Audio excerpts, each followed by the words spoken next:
Hi, I'm Regina McClendon, and I'd like to walk through some gay archaeological finds with you. I'm not an expert in this field, but I am transgender and gay, and I've always wanted to know, when did we show up? Apparently, at least since the Mesolithic era. Now, during this era, approximately around the year 8000 BCE, we begin to see definitive depictions of a third gender group. Evidence for this group can be seen in various statuettes from the southern Levant, such as these.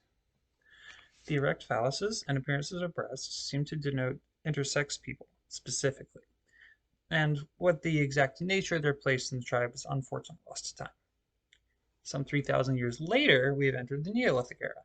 Around this time, we finally have actual evidence of a real transgender person existing, and what their place in society probably was via the care they received during their burial and the objects that they were buried with. Located near Prague, Czech archaeologists disinterred a male bodied individual who had been laid to rest in a position that was reserved for women, along with earthenware jugs and an egg shaped pot that likely would have been because of a shamanistic role that the figure had. So, this is an example of normal graves from the corded ware culture, which was the culture that our unknown shaman was from. Here we see an example of a family gravesite, a cremation, a homosexual grave, and a grave of an esteemed member of their tribe.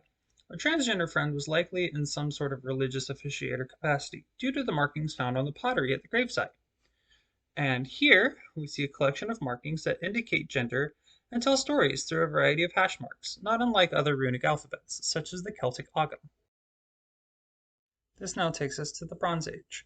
In the Sumerian city of Ur, between 2285 and 2250 BCE, the high priestess of the moon god Nanna, Ehenduana, begins writing a series of hymns and poetry that venerate the moon goddess Inanna above all gods in the Sumerian pantheon.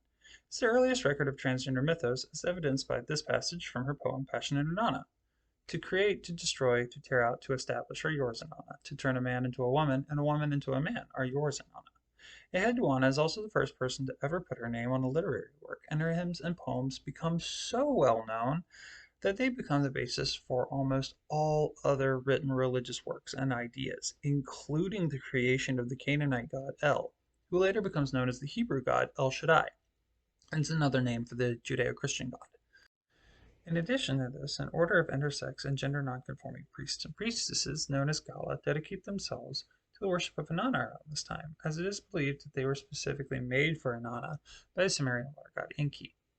Through the centuries, they became known as the Gali in Greek and Roman territories and the Hijra in what later becomes India. As the centuries turn, so too does the name of their goddesses, becoming venerated as Ishtar, Aphrodite, Venus, and Cybele. On the left, according to myth, Inanna is guided from the underworld by two beings of unknown gender who were sent by Enki to save her. In the center, we see Inanna wearing a beard to convey her authority, and with her feet on a lion to symbolize strength and power over nature. To the right, Gala sing hymns to Inanna, as is their purpose, according to the water god Enki. After 1150 BCE, we enter the Iron Age. Gala are still present at this time and active, however, there has been some evolution of the order over the centuries and changes in geography. For example, Roman Galli were different from other Gala in that they were exclusively castrated people who were referred to as she, wore women's clothing, jewelry, makeup, hairstyles, and they worshipped Magna Mater, or the Great Mother, another name for Cybele. And this is what they looked like. In conclusion, I would just like to say thank you for learning from me today. I really appreciate it, and maybe I'll make another one of these sometime. We'll see. Thanks. Bye.